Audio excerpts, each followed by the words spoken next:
Hello everyone, it's Riley and welcome back to another Kingdom Hearts discussion and theory video. Now, some of you may be aware of the current divide within the Kingdom Hearts community based around Strelitzia's death.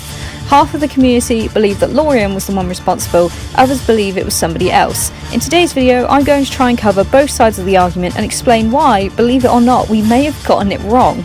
Now, please remember guys, this is just theory and a lot of this is speculation. Nothing is yet confirmed at the time of making this and I do not class myself as an expert. This is all fan-based. So, let's get started with the analysing. Firstly, let's look at the case for Lariamu. To begin with, everything seems to line up perfectly. The daunting silhouette when you brighten the image of Strelitzia herself, Lariamu's appearance, and of course the big reveal. The fact that his role is far greater along in the Kingdom Hearts series is also an interesting fact to take into consideration. However, breaking down the scene a little further, of course, during the actual death, the sound of a keyblade is heard, and a very powerful one at that. Now, many theorists are now believing that Marluxia can indeed wield a keyblade, and I myself am not yet ready to rule that answer out. However, there's a part of me that feels that giving everyone a keyblade is just too perfectly placed. Don't get me wrong, seeing Xigbar with a keyblade would be epic, but I'd also like to see the Seekers of Darkness getting some original weapons. Mickey already has a Keyblade of Darkness, so sorry Nomura, the king got you there. But let's begin looking at the argument against Lariamu.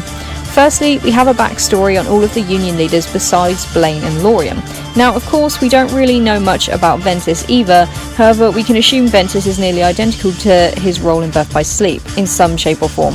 Arguably, Lariamu could also be the same, but I'll discuss that later on in the theory. With Blaine, all we are aware of is his identity as the fourth leader, even his eyes are shadowed, hinting at a much greater reveal later down the line. Some people believe him to be the uncle or grandfather of Ienzo, but this feels like an unnecessary connection to make right now, and I'm not ruling it out either, but it's too perfect, shall we say. Now, Blaine is an interesting character, because unlike the other Union leaders, his attitude seems to be one of a far more confident and outspoken nature, similar to that of Dark Turifes. Can we really trust all this, he says, followed by Ventus also agreeing, suggesting that Blaine will be the one that Ventus often looks up to in times of confrontation. Imagine being shy and unable to raise your voice in an argument. If someone says something similar to what you're thinking, your natural instinct is of course to agree. Secondly, Blaine's reaction to Lariamu's arrival is highly questionable. First, notice how a few days have passed since Strelitzia's death, and the arrival of Lariamu. Could it have really taken him that long to make his appearance, considering he had no body to dispose of? Blaine greets him with a smile and takes over most of the conversation as opposed to Ephemera, as if he already knows who this mysterious man is. The interaction seems too planned out. However, we can also look at it from the viewpoint of shock. If we use the argument of Blaine being responsible for Strelitzia's death, it would answer Blaine's question of, so you're the fifth leader. Notice how Lariamu questions this as if he has no idea. Surely if he was the one to pick up the book, the first thing you do is read it and understand what you are in the first place. Which brings the question of, was Blaine the one responsible for the death of Strelitzia? And is his copy of the rulebook not really his? Now, I know this may sound far-fetched, but I have one more piece of evidence to suggest Blaine is indeed involved with the much darker mystery of Union Cross. We know Nomura is a huge fan of trios, Sora, Riku, Kairi, Roxas, Axel and Xion. Notice how all trios have one female. Well, prepare yourselves guys, this may just answer the questions that you've all been asking. Did we get it wrong? Let's look at Birth by Sleep for a moment. Terra, Aqua, Ventus and Ericus form the core group of Birth by Sleep, whereas Braig, Zen and Vanitas follow the darker side of it. Ericus doesn't really fit into the idea of a trio and ironically later perished. However, his presence, despite being small at the time, we've come to know as being significantly greater. Kingdom Hearts back cover.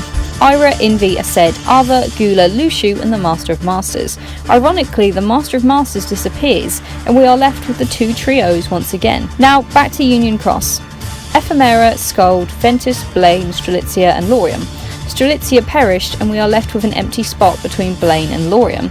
Now, of course, we don't have confirmed trios, but considering how much emphasis was placed on Ventus meeting Ephemera, it's clear those two will share an incredibly close bond, similarly to how Ventus was close to Terra. So I believe it's safe to assume Blaine and Lariamu would also be grouped together. Now, considering this pattern is prominent in all Kingdom Hearts games, Days removing Xion and replacing her with Naminé between Roxas and Axel, Kairi vanishing from Sora and Riku's Kingdom Hearts 1 group, being replaced with their respective party members, are we seeing the signs of another Union leader entering the scene? And maybe not even a leader, but the true assassin. Yes, this sounds really crazy and out there, but let's push this a tiny bit more. Lushu's role was to find an apprentice, one who will continue to pass down the Keyblade. He was told to wait till after the war, staying away until the time was right. Notice how the new union leaders were also told the same thing. Now of course this may be incorrect, but I'm willing to speculate.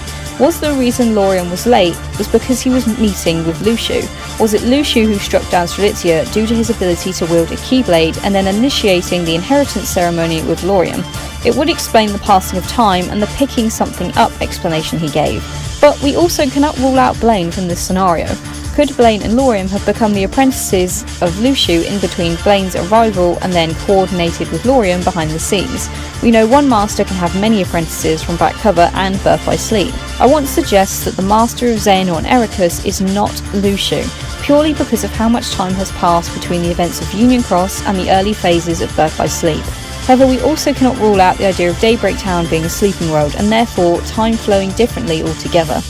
Now, believe it or not, this is just a small chunk of a much larger theory, and I'm working hard on releasing the next part of this as quickly as possible. But after looking at Nomura's sneaky ability at removing characters that are later hinted to return once again, does this confirm Strelitzia's later return? We all thought Xion was gone after all, but now there is a possibility of her coming back as well, believe it or not. Once again, this is just a speculation, and I'll do my best to explain any confusing parts.